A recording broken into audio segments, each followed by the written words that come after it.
I'm Jameel Jaffer. I'm a lawyer for the ACLU, and I'm up here with Bill Binney, Alex Abdo, and Jim Bamford, who I will introduce more fully in just a second. I'm not sure how many of you got a chance to hear Keith Alexander yesterday, the head of the NSA, talk about the NSA's activities. I wasn't there myself, but I have heard that he offered a few reassurances. One of them, apparently, was that the NSA is not, in fact, keeping a file on every American.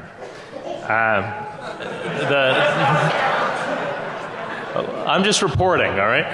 The second reassurance he offered is that when the NSA incidentally or inadvertently collects information about Americans, it's required by law to minimize that information, meaning it's required by law to delete it or to redact it.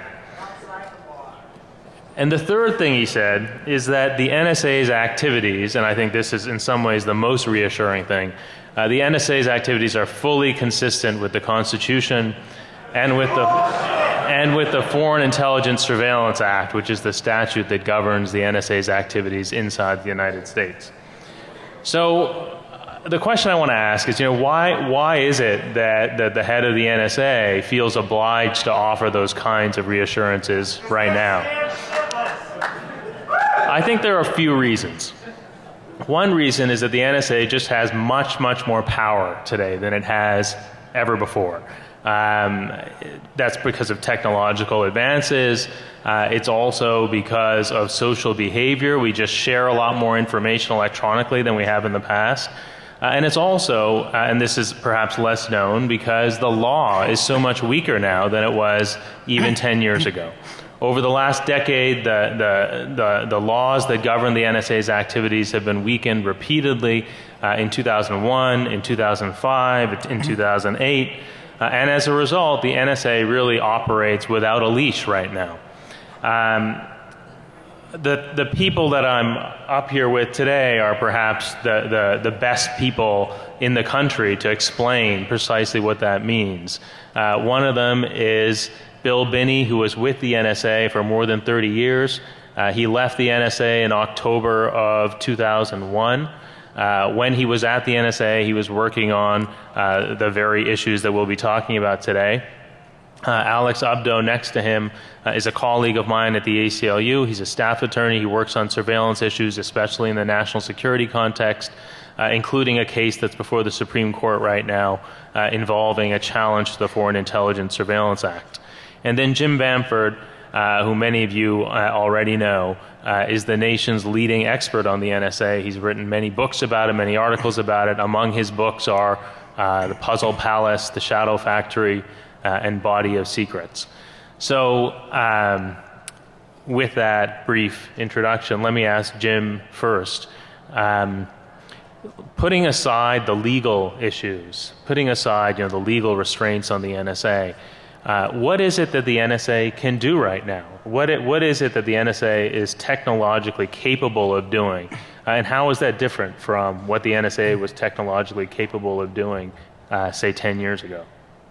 Well, first, I just want to say I'm really happy to be here. And I was here 10 years ago, and it's really grown. DEFCON's really grown since then, so I'm really happy to see that. The other thing is General Alexander asked me to fill in a few blanks that he left when he was speaking here, and I said I'd be very happy to do that since I've been talking about NSA since he was a private, I think. And don't be fooled by that black T-shirt he was wearing. Underneath it is a giant parabolic microphone. So what can NSA do today that it couldn't do 10 years ago? Well, first of all, pre-9/11, NSA was following the law to a large degree. Basically, since the Foreign Intelligence Surveillance Act was passed back around 1978. But that all changed after 9/11, and that's when George Bush decided to do the warrantless eavesdropping. So since then, NSA has had an enormous building boom like nothing in its history. billions and billions of dollars of new buildings, new infrastructure, new listing posts, built a new listing posts, or some of these are reconstruction of existing listing posts, but a giant listing post, actually largest in the world, in Atlanta, or outside of Augusta, Georgia. It'll have 4,000 positions, 4,000 eavesdropping positions. And another one in Texas, and then there's a downlink in Colorado for NSA's satellite information, and then another one in Hawaii. But the high point of NSA's building boom is a building I just wrote about in the April issue of Wired magazine. It was a cover story in Wired magazine on NSA's enormous data center in Utah, Bluffdale, Utah. Ironically, the only other thing in Bluffdale, Utah is the second largest polygamy sect in the United States. So you got both groups there listening for messages from the heavens. So it'd be interesting to watch these two groups socialize together. But NSA is building this huge data center now in Utah that'll be 1 million square feet. And cost $2 billion, so they can store. It'll be the central place for storage for virtually all the information that they collect. It's basically going to be their cloud, so that all the listing posts, all the analytical positions, the headquarters and so forth will be able to go in and come out, take stuff in, post stuff out, analyze it from their distant locations. And the other thing is this huge supercomputer center they're building down in down in Tennessee, Oak Ridge, Tennessee, the place, Secret City, where they worked on the atomic bomb in World War II, and now they're working on basically the computer equivalent of the atomic bomb. Computer that is into the petaflops in terms of speed now, and they're building another building down there now that will be able to get into the exaflops, which I've got a statistic here I'll read later on how fast that really is, but it's very fast. And then maybe on to yotaflops or whatever. So that's pretty much where NSA is right now. It's this enormous building boom. They've got enormous storage capacity for all the new communications they're going to be intercepting, and a new supercomputer center for attacking encryption, maybe even public key encryption or other kinds of encryption, although it's hard to say exactly what they're going to be using that center down in Tennessee for right now. So Bill, how do you reconcile, is there some way to reconcile General Alexander's statement that the NSA isn't keeping track of every American with the existence of a facility like the one in Utah? Well, first of all, I'd like to say, first of all, that his statement about not keeping track of every American is absolutely true. He missed a few. Not many, but he missed a few. Okay? But that's the kind of word game they play. I've been in that business for a long time, so I knew their word game. But no, there's absolutely no excuse for him even implying that he's not collecting all this data. I mean, it's not just for processing after linear recursives or things like that. It's actually storing information that they're collecting, which is emails, FTPs, those kinds of things, Twitter things, and all kinds of data about everybody.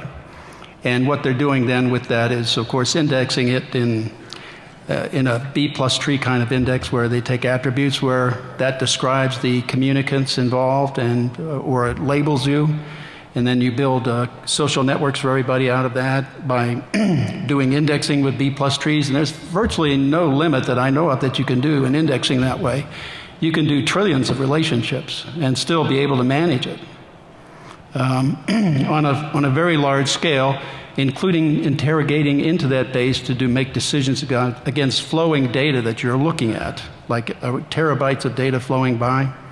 But the problem is, unless you know what to do to begin with, you can't tell the program how to execute the rules or what to make decisions to make at every step along the way. And that's really where they have a problem. It is in the ability to automate analysis of large data sets and large sets of information to make decisions as that data is passing by.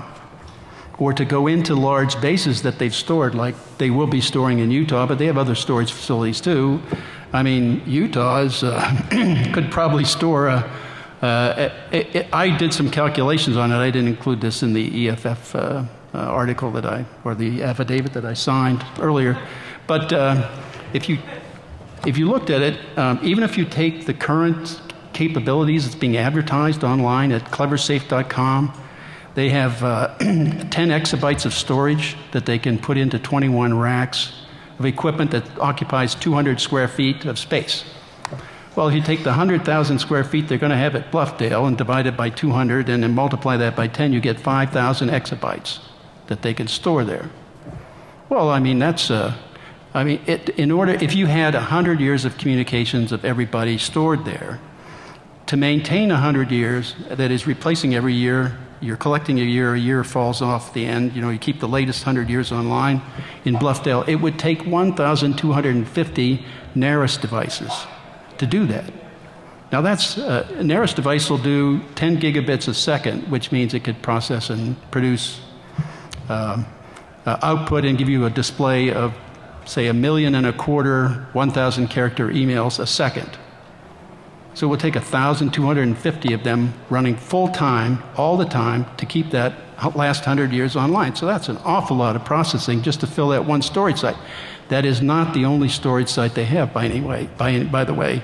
They have a lot of others that's just planned to take the overflow that's coming out the next year or so. So up till then, I see him saying things that are verbally or by the word are correct, but he's missing the basic, the reason I left NSA was because they started spying on everybody in the country. That's the reason I left. Okay.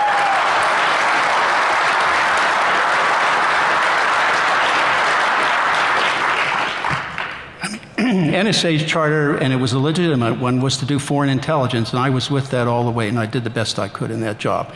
Unfortunately, they took those programs that I built and turned them on you, and I'm sorry for that. I didn't intend that, but they did that.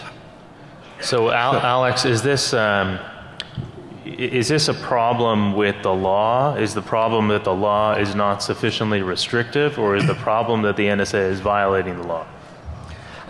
I think it's quite clearly both. After 9/11, we saw excesses of the Bush administration that we never would have guessed would happen. We saw the executive simply ignoring statutes, engaging in warrantless surveillance. And for the centuries before that, the key protection of the Constitution was that when the government wants to surveil Americans, it do so with judicial approval after making its case to a court. And that was abandoned by the Bush administration. But that was just, one instance of extreme violation of the law. But then Congress essentially codified that in 2008 when it authorized the government to engage in domestic dragnet surveillance of Americans' international communications. And so what we have now is an institutionalization of the law-breaking that occurred after 9/11, with the result being that the key legal protection that has protected us since the enactment of the Bill of Rights is no longer in place with respect to our communications. So we can't be sure, that the law is protecting us. We can be quite sure, actually, that it's not protecting us. But even putting aside what happened after 9/11, with the violations that are now well known and exposed, there have been countless others that we don't know about. We know we have hints and suggestions from documents that we've gotten through FOIA, through leaks to the press, through the great work of Jim, and through what we've learned from Bill and a few of his other colleagues at the NSA who defected. We know that there have been other violations, but what you didn't hear in General Alexander's speech is any explanation of those, any provision of the transparency that is so sorely needed. We have those hints in the documents, and when we have even a new one coming out of Congress just a week ago about the NSA violating the Constitution in its use of its latest surveillance authority, but we don't know in what ways exactly. We don't know how often, and we don't know with what effect. If you're a lawyer and you work on these kinds of issues, the difficult thing here is you've got this set of laws, the Foreign Intelligence Surveillance Act principally, that lay out what seem like pretty clear restrictions on what the NSA can do.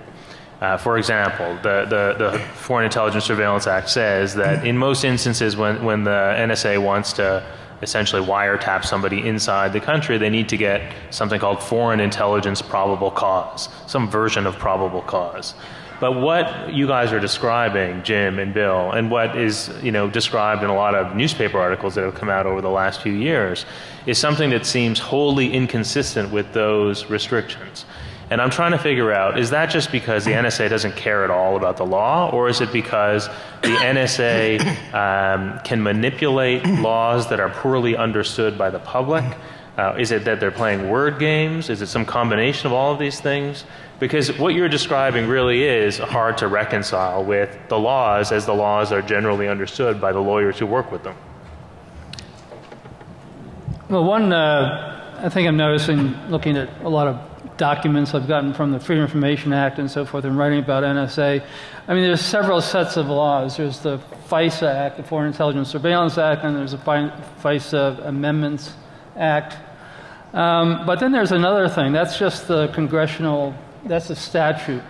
Then there's an implementing, a set of implementing instructions, and they're known as USID 18, United States Signals Intelligence Directive 18, which is top secret with about a dozen code words after it.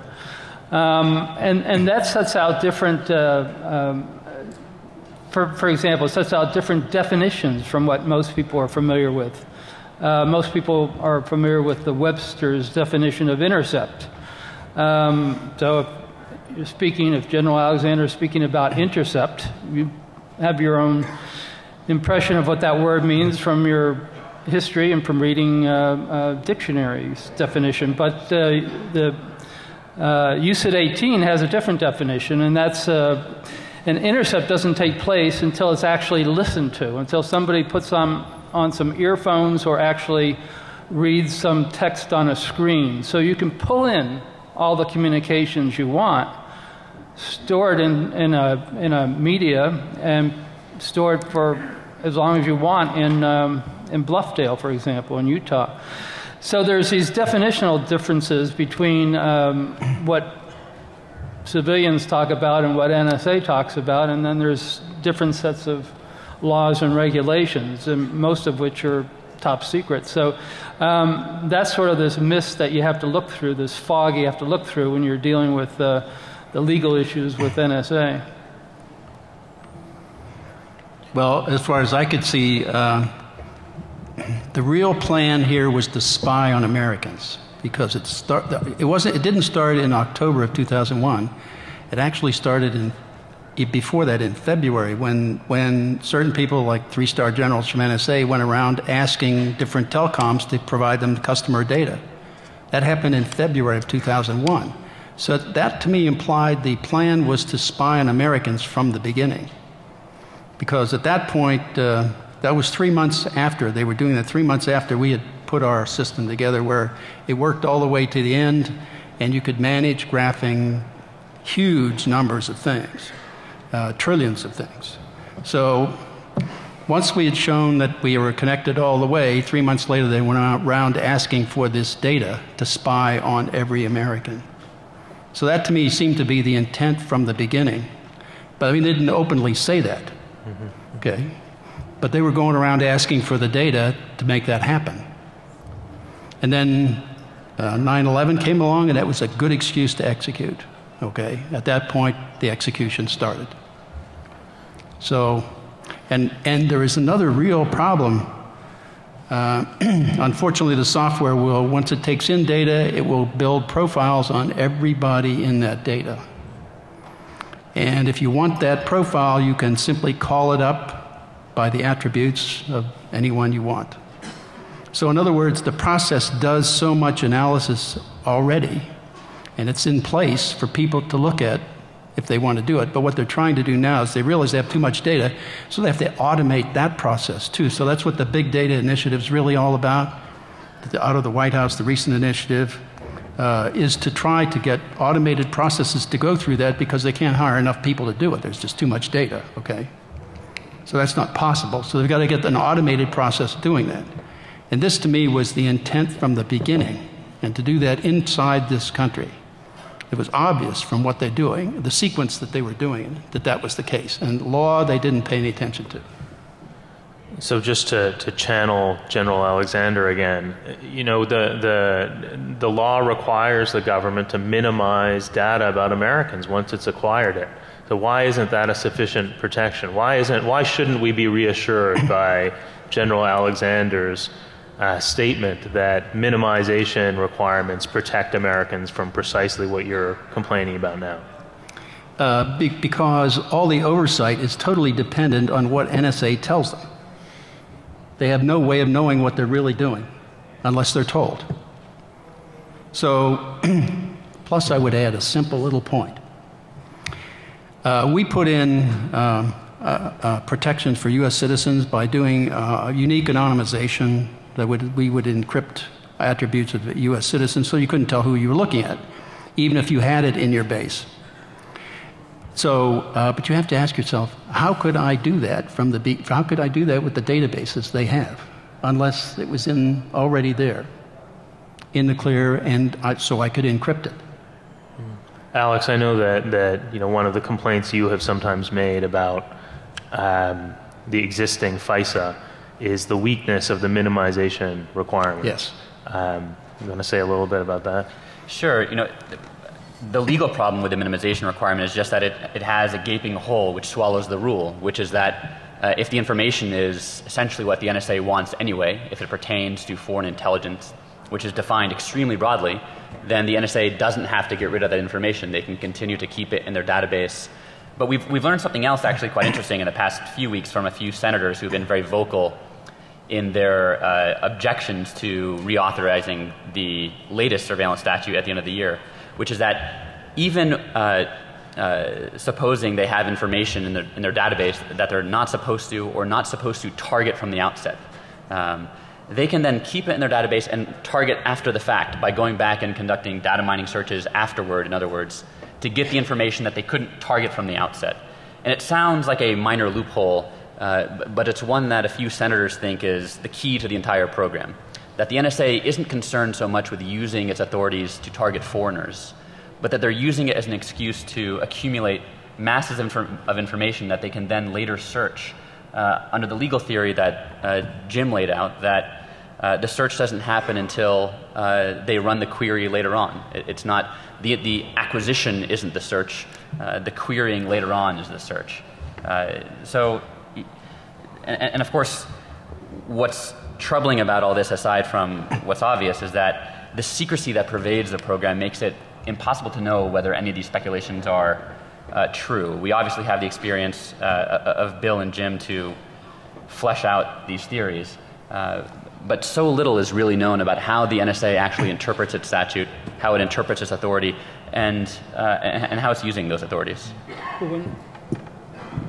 One thing is in terms of the internal controls, there's really two. One is the General Counsel's office, and the other is the Inspector General's office. And just to give you an example of how effective those organizations are, during the period of the warrantless eavesdropping, during the Bush period, when it was decided that we were going to go into warrantless eavesdropping, when it was decided by the administration that the NSA was going to do warrantless eavesdropping, they refused to allow the General Counsel's office or the Inspector General's office to look at the legal justification for doing this. Even though at one point, a couple times, NSA said, we'd like to see what the legal authority is for us doing this. The Bush Justice Department said, you're not cleared to know the reasons that you have to do this. And General Hayden at the time just saluted smartly and turned on the bugs. So, you know, you have to really wonder what the usefulnesses of some of these internal organizations are. If somebody from the higher up in the administration could just say, it's not none of your business and you're not cleared to know.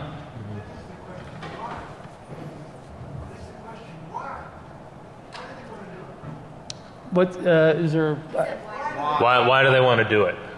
Why does the? Why all the surveillance? Why do they want to do it? Why do they want to surveil? That's their job. That's what they do. That's what they were born to do, and that's what they like doing. That's their job. They surveil the eavesdropping is what they're charged to do, and you don't see very many people, except for Bill. There were only Bill, a couple other people associated with Bill that actually said, "Wait a minute, I'm not going to do this. I'm opting out. You know, it's time for me to look at the agency from the outside in." So basically, whatever people at NSA are told to do, they do. So you have that period during the warrantless eavesdropping where, now not everybody at NSA knew that they were involved in warrantless eavesdropping. I should make that clear. That was a very compartmented program. But after it was revealed, there were very few people that objected and left the agency. So NSA's job is eavesdropping. Their original charter is eavesdropping on foreign countries and foreign people in foreign countries, which there is no legal problem with because they don't have any constitutional protections. The problem is when NSA is told to eavesdrop domestically, and this wasn't the first time. Nixon, during his time, told NSA to start eavesdropping domestically, and it did it for about a week. And NSA was very happy. They were overjoyed that they were being given that opportunity to eavesdrop domestically on anti-war protesters.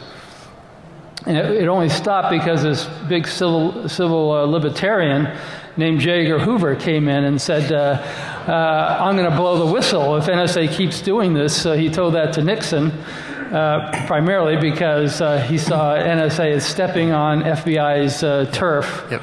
And so a week later, Nixon canceled the program. But there's a willingness at NSA. There was a willingness then. There was a willingness during the Bush administration to salute smartly and say, turn on the microphones when they're ordered to do that by senior officials in the administration. I just want to say something about the distinction between targeting people inside the United States and targeting people outside, because it's true that there is this sort of obvious distinction between those two categories of surveillance. But one of the things that's going on now is that the NSA is it's engaged in dragnet surveillance of people outside the country. And they say that they can do this because those people outside the country don't have constitutional rights to assert. The problem is, from a constitutional perspective, the problem is that when they are surveilling those people outside the country, often those people outside the country are communicating with people inside the country. And so the NSA is sweeping up these huge volumes of communications between Americans inside the United States and non-Americans outside the United States. And those huge volumes of communications are going into these databases, including these Utah databases. And the problem that Alex was alluding to, that Senator Wyden has been harping on for the last few weeks, is that once all the information has been collected on the theory that it was collected in the course of surveillance of people abroad who don't have constitutional rights, all of that information sits in a database here and then can be searched even if the NSA is concerned not about some foreigner living abroad, but about some American living here. And from, there are lots of reasons to be worried about NSA surveillance even of non-Americans living abroad. But, even if your only concern is about NSA surveillance of Americans inside the United States, this is, as Alex says, a really huge loophole in the legal protections. So one other point also is that when you're thinking of targeting overseas and not targeting U.S. citizens, it sounds fairly innocent, but one thing you can target, for example, would be the overseas data or call centers. All these call centers they have in India and Philippines and different places now, all these companies from AT&T to American Express, Bank of America, all these companies are outsourcing when people call up and want to know what their balance is in their banking account, for example, it might be answered by a calling center in India. Well, you can target the calling center in India because it's a center outside the United States. It's foreigners that run it outside the United States, and you're not specifically targeting any American within that call center. But everything going in, if I call up and say, what's the balance in my banking account, or a question about some financing that I'm doing. That's picked up and would also go to Bluffdale because it's not being specifically targeted against me, but it's being targeted against an overseas call center. So that's sort of a loophole. So I want to ask the question that we started to talk about a minute ago, but ask it more directly. So why aren't more, if this kind of thing is going on at the NSA, why aren't more people speaking out about it? Well, I think the point is they're all been pretty much scared by what they did to us. They threatened us with prosecution. They tried to prosecute Tom Drake, and they basically made our lives a mess. They made us incapable of getting business. But that kind of thing is the power that they have. They can harass you in many different ways. And so they tried doing that with us. And so and they advertised that, by the way, internally in NSA on their internet inside the NSA. They put our 60 Minutes take on their video internally. They made it clear what they were doing to us internally. So the whole idea was to scare the entire population internally. And that's really what's happening with our government, the way I see it. Ronald Reagan said we're a country with a government. I think we're reversing that relationship. Our country is now our government now thinks it has a country. And the only way to maintain it,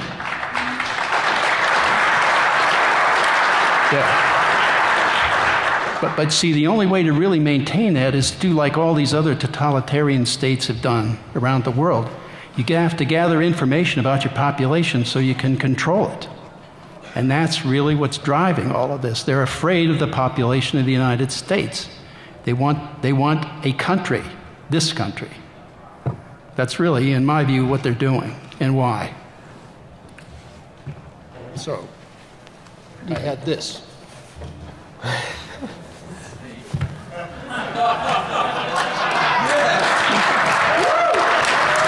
All right. All right. I want to save a little time for questions, but I have at least one more question. This one for you, Alex. I mentioned at the beginning that there's a case before the Supreme Court this fall. What's at stake in that case? So this is the ACLU's lawsuit on behalf of a number of human rights groups, journalists, activists, challenging the latest surveillance statute, the statute in 2008 that really shifted the paradigm from individualized surveillance to dragnet surveillance. And unfortunately, for the past 4 years, we haven't been litigating in court about whether the law is constitutional or not. We've been litigating about whether our plaintiffs have standing to challenge the law, whether they can file the lawsuit to begin with. And what's discouraging about the suit is that the government's argument all along has been our plaintiffs can't sue because they can't prove that they were surveilled, but of course we, the NSA, would never disclose whether anyone in particular is surveilled. And the consequences of that argument should be obvious. They're that no one can challenge the law. So even if you're not concerned about the extent of the NSA's authorities, you should, I think, perhaps be concerned that not even the government wants there to be constitutional review of these laws. They don't want anyone in court discussing them, let alone in public or in Congress. They don't want courts reviewing these laws to establish meaningful limits if there are limits to establish, or even to say if the government is correct and the laws are constitutional, which they're not. So that's what's at stake in this lawsuit, is whether this statute can be challenged. But it's not just this statute. There are numerous surveillance authorities that not only the NSA has, but other agencies use on a daily basis to intercept our communications or to gather intelligence. And if this suit is turned away by the Supreme Court, then I worry that there will be little opportunity to flesh out the constitutionality or the limits of the law in this area. And without those limits, we know what happens. And if not for a few intrepid whistleblowers, we wouldn't know about what happened after 9/11. That wasn't the success of the rule of law in this country. That wasn't the result of a lawsuit that brought that about. That was luck. And we can't rely on that forever. We're a system of checks and balances for a reason, but those checks and balances are not working in this area. Go ahead. Just one point also. I was actually one of the plaintiffs, along with Christopher Hitchens and a few other people, of the original suit brought by ACLU, and we were among the people that was identified as not being able to show that we have standing. We weren't able to show that we were physically eavesdropped on because NSA doesn't tell you who it eavesdrops on, so they threw our case out, and that's what this case is going forward with now, which I'm very happy about. The problem with the case, however, is that even if the case is successful in the Supreme Court, the government has this ultimate way to turn the switch and end the case. It's called the State Secrets Act, which is used a number of times against cases where it looks like it's either going to lose or it may end up exposing government secrets. And that's one of the problems you have here, is that even if the courts accept the argument and find in favor of the ACLU, the problem is that at some point, the government may flip the switch, turn the off switch off, and use its ultimate weapon, which is the State Secrets Act. Yeah, this is maybe worth underscoring. The secrecy surrounding all of this surveillance obviously prevents us from knowing the full extent to which the government is spying on Americans.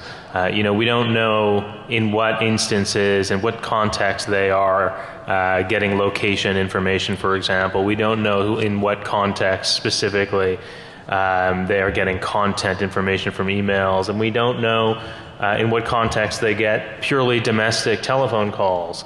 So all of this is shrouded in secrecy. But perhaps even more troubling than that is that the secrecy insulates all of these surveillance powers from judicial oversight.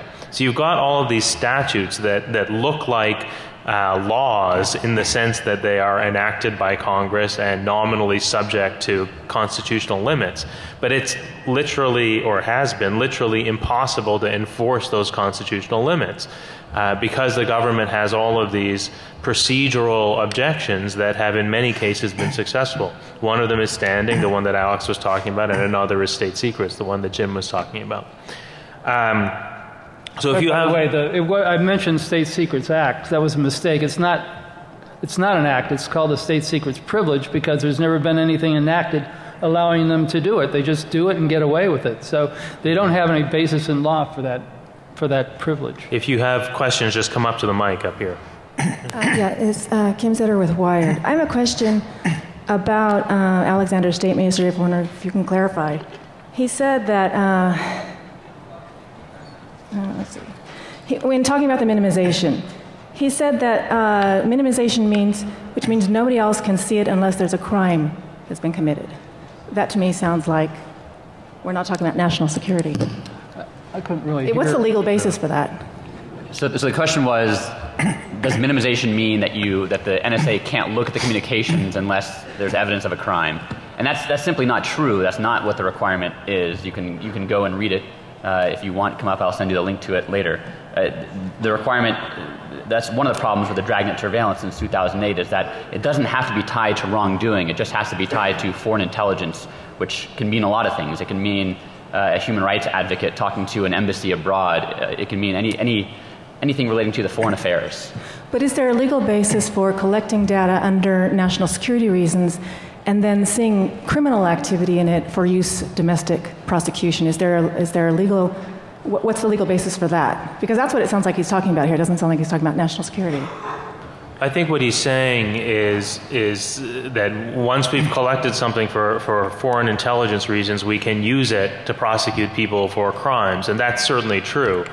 But it's also true that that they don't have to minimize information that falls into this very broad category of foreign intelligence information. And so whatever protections apply to, whatever minimization protections apply, that those protections don't apply to this very broad category of information about foreign affairs, about the economy, about national security, about terrorism. And if you're a human rights researcher, for example, in the United States, and you're talking to the victim of some human rights abuse abroad, then you can't be assured that your communication isn't being listened to by the NSA. The law gives the NSA the authority to listen to that communication. And if General Alexander said something different yesterday, I think he misspoke. It's awfully generous of you, Jameel. My question is for Bill and Jim, but anybody else can address it if you so desire. I'm often struck by how little anyone in Congress, really, besides Ron Wyden, is willing to challenge any of this. There's almost near, silence or agreement with the government's arguments about state secrets and wiretapping, and the FISA Amendments Act passed in 2008. Obama voted for it. So my question is, we talk a lot about surveillance in this world. We don't talk very much about blackmail, and I don't really get why, because it seems to me that, there are 535 people in the House and the Senate who could affect some change in this regard, right? Ostensibly they have power over the NSA, and they don't. And I'm wondering if there's any, if there's anything about blackmail, frankly, that, people are actually afraid to do the right thing because they too have emails and cell phones and, personal lives that are potentially, stuff that they don't want public. So, thanks. Let me take that. Yeah. I think there's a couple of factors involved here. One is that NSA produces an awful lot of intelligence for the U.S. government on a very large scale. Most of it is coming from NSA. In fact, for all of the government.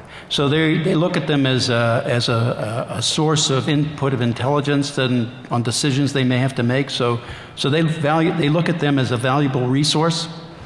But NSA also looks at Congress as a way of getting money, and they really they focus in on preparing stories, which I refer to as techno babble. They go down and bamboozle Congress, and the Congress can't challenge them because they don't know any better. Okay, you have congressional people down there who don't know what not necessarily, some of them don't even know what an email. Some of them still don't email.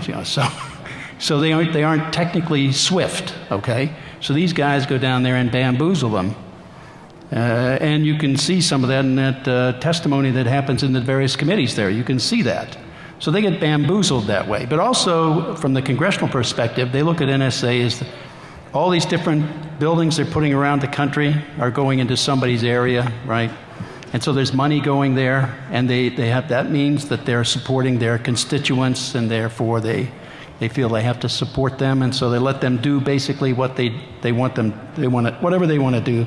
They say it's okay because they're our intelligence resource in the government. So those are the kind of factors I think that are involved in that. Well, I agree with the person who asked the question. It's changed a great deal from the beginning back in the mid-'70s when you had the first House and Senate Intelligence Committees. You had Frank Church, who was very much going after NSA. He had the first real hearings that, for the first time, exposed what NSA was doing, and it had been spying illegally for 30 years at that point, until Frank Church and his committee found out about it. That's what created the Foreign Intelligence Surveillance Act. And that was at the beginning. Now you have the opposite. At the beginning they were watchdogs, and now they're lapdogs. All they do is salute smartly and do whatever the intelligence community wants. Actually, they're gone beyond that now, where they actually suggest to the intelligence community that they should be doing more and so forth. And I think one of the reasons for that is that, especially post 9/11, it's this whole idea in Congress that your opponent the next time up is going to say you're weak on terrorism, you're weak on defense, you're weak on U.S. security if you vote against anything that NSA wants or really that the Pentagon wants. So you've got that factor that the Congress is very much afraid of constituent reaction if they look hostile to anything that's has the word terrorism in it. But there would be more Ron Wydens if the civil liberties constituency were louder. If more people wore "Sue the Bastards" T-shirts. Yep. Yeah.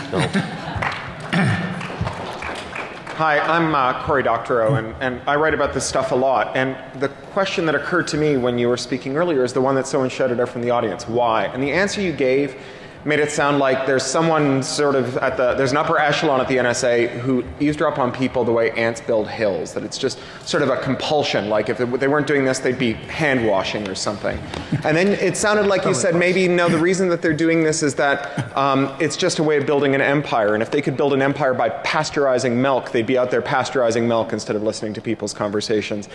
None of those sound like a totally complete account of what their internal theory is of what happens when you harvest the entire communications corpus of a nation or a planet. Is it merely compulsion? Is it merely empire building? Do they have a theory about what they're going to get? And as a kind of end to that, as a Canadian who lives in the United Kingdom, can someone explain to me why eavesdropping on me is okay, but not okay for Americans, and maybe explain how that relates to the answer to why people harvest all this communication on Americans? Thank you. Yeah. First of all, there are treaties with different between countries that we don't spy on each other's people. So that does. Those do exist. So I know it's hard to believe, but right now I don't think any of that really applies. They're taking in everything without minimization. They don't minimize anything, as far as I know. Everything's being taken in, and part of it's a fear. I think that they're afraid of not having the data, so they couldn't figure out something out. Or if they pull all the data in, eventually they'll figure something out and be able to go back and resolve the issues in retrospect. So I think there's several drivers there. But my real point is this is much larger. It has to do with a government that's virtually implanted in Washington. People don't get, this is why I'm for term limits, right? These people don't rotate, so they stick down there and they think they know better, okay? And so now that's why I said I think we have a government that thinks it has a country. But it seems conceivable to me that with the right analytical tools, it's true that if you collect more information, you're more likely to find something. But it's true in the same way that it's true that if you searched everybody's home inside the United States, you would find more than you do right now.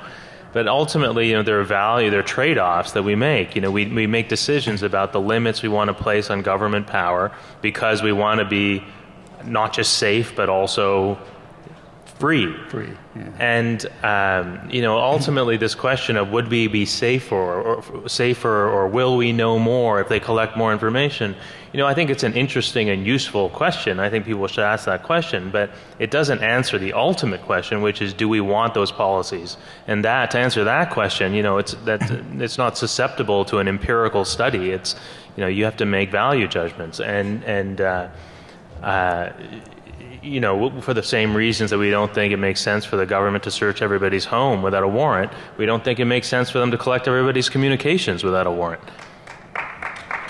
I would like to add just one thing there. Technically, that is, for all the programs that we had and everything we ever did, there was absolutely no reason to collect all U.S. citizens' communications at all. We could have determined all of the bad guys inside and outside this country without doing any of that. And we could have done it legitimately, legally, in conformance with FISA, the Constitution, and everything. But they chose to go down the dark side. Well, unfortunately, we're getting kicked out of this room. Okay. But we have we have a Q&A room. It's called Track 2 Q&A, and we'll be there for at least a few minutes right after this. Sorry, Jim. Okay. Thanks for coming.